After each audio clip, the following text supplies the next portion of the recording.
Well guys, it's that time of year. May long weekend at Out West Campground, raining, sun shining. And we're gonna do some work on the old Xpedition. Gonna repack the bearings, check all the brakes, pull the clutch cover, see if the squirrels put a bunch of pine cones in there this year. Talk to you in a bit.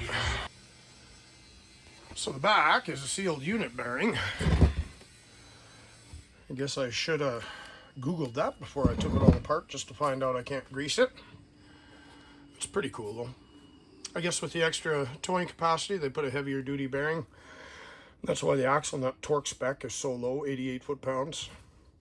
But yeah, apparently you can grease the fronts. They're still a lighter bearing. Well, I got them front wheel bearings greased finally. Took the tool from my old razor. I actually had to grind out the inside of it. The axle measures 1.190.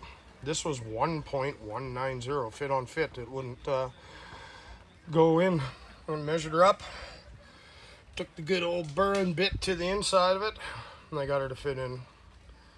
But yeah, if you guys are using your old razor wheel bearing greaser, you're gonna want to be careful. You might have to order a new one or do some machining on site. Talk to you in a bit. It's been a while since I've done one, but I'm going to get the spare tire mounted up. Got some spray nine for lube, hopefully that does the job, and some tire levers.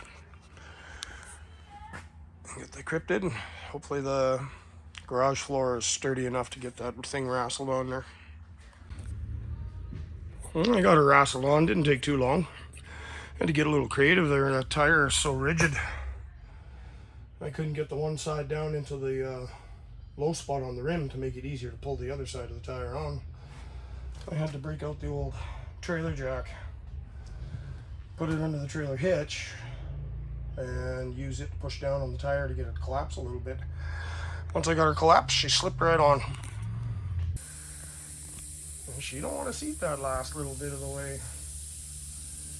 I had her up to 40 psi there. I beat her with a big dead blow hammer. She still won't go. I'm thinking maybe my spray nine isn't a very good lubricant.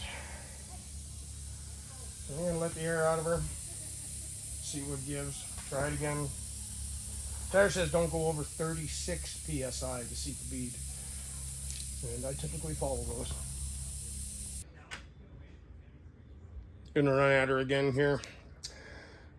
Put the trailer jack under the trailer hitch of the machine again. Handy dandy impact gun. Broke the bead right off. I'm gonna try a better lubricant. I've got some stuff on the work truck here. I always try to do this stuff with what I carry in the machine. And yes, I carry an impact gun and a trailer jack in the machine. Just in case you're ever on the trail, break down. I like to try and practice this stuff with what you have with you.